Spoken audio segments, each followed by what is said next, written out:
Chapter 14. The events that occurred at the laser tag arena Friday night were the talk of the school on Monday.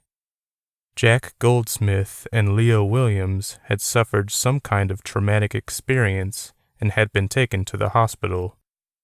They hadn't been physically harmed, however. Their injuries were psychological. Both boys had been found in a niche in the middle of the arena, wide-eyed and mumbling, their faces whiter than snow.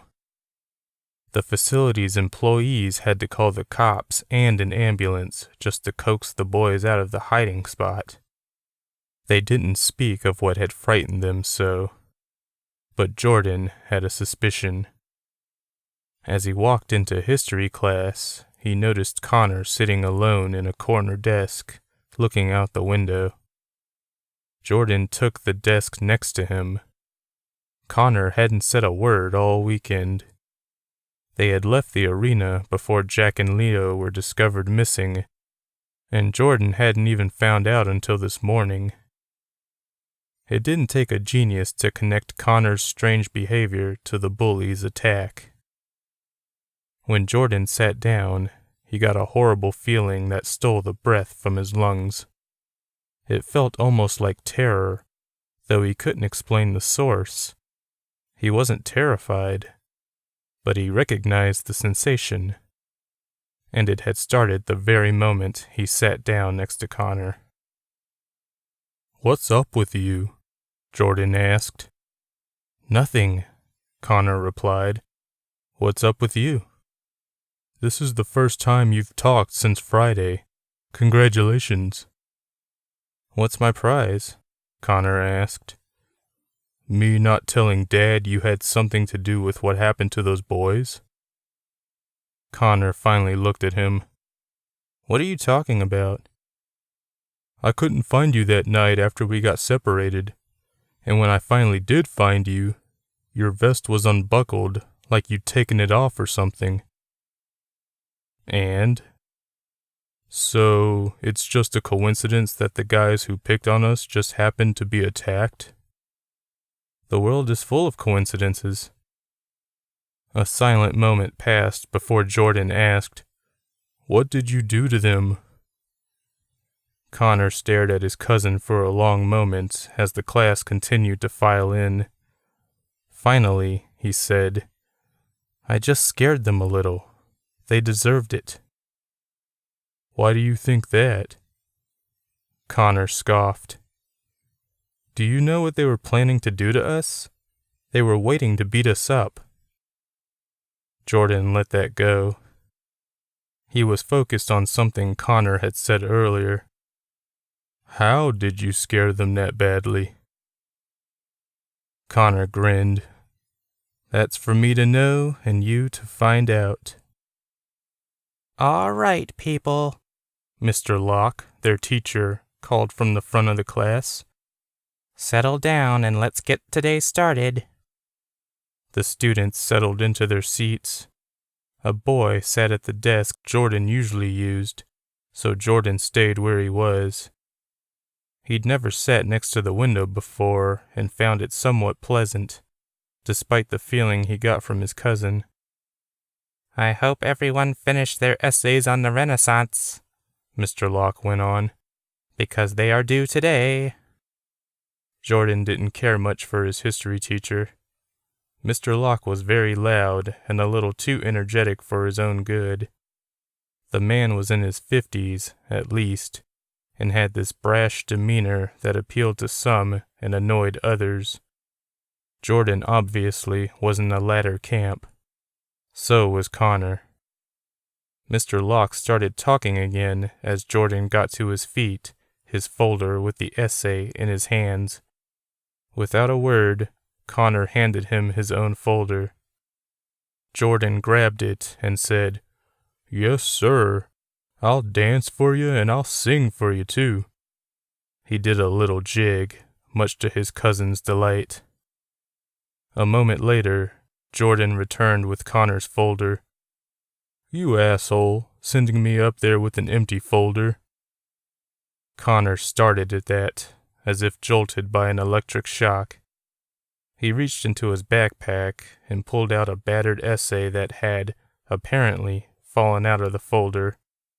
He took the folder from Jordan, placed the essay inside, and then ran to the front of the class and started to place it on the teacher's desk. "Mr. Peterson, do you mind?" Mr. Locke yelled. Connor froze in place, staring at the teacher in shock. The whole class looked at Connor. "I am trying to teach a class and you are distracting everyone." Connor just stood there, his folder hovering over the pile. He simply stared, completely motionless, like someone pausing a movie. That horrible feeling returned to Jordan, and his heart skipped a beat. Even Mr. Locke seemed a little uneasy by this behavior. "Mr. Peterson?" the man said, slightly less angry. That was the moment Connor chose to tip the teacher's desk clean over. It crashed to the floor with a sound as fierce as Connor's anger. The entire class was startled into absolute silence. Mr. Locke's face turned bright red. Connor's face was redder. Of course, it wasn't shocking when Connor got suspended from school. Mr. Locke had wanted him arrested, but the principal didn't think flipping a desk was that illegal. Mr. Locke, however, insisted the boy was dangerous. The teacher had seen it in his eyes, he'd said in the principal's office. Jordan had eavesdropped, of course. Mr. Locke had felt that wave of evil wafting off of Connor. Jordan would have laughed at the melodrama had he not also felt that quote-unquote wave of evil for himself. Dad was none too pleased about the suspension and grounded Connor for a month.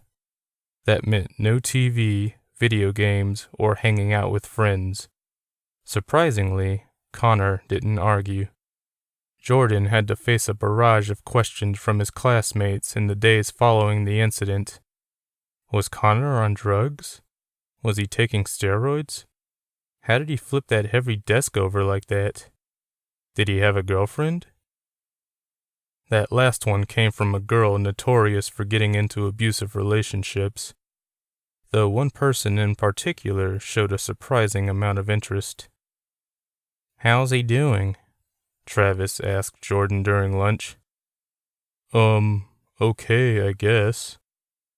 "I wouldn't have imagined someone so skinny being so strong." Travis was distracted, lost in thought. A moment later, he came back to himself and added, "Tell him to get better and come back." "Will do," Jordan replied, confused as ever. Jordan was in the den, watching TV, when Connor walked in and sat down next to him. It was a lazy Sunday afternoon, and Dad was shopping for groceries. Until now, Connor had followed through with the grounding. For some reason, he decided to venture out. "You shouldn't be down here," said Jordan. "You've only been grounded for a week." "I know."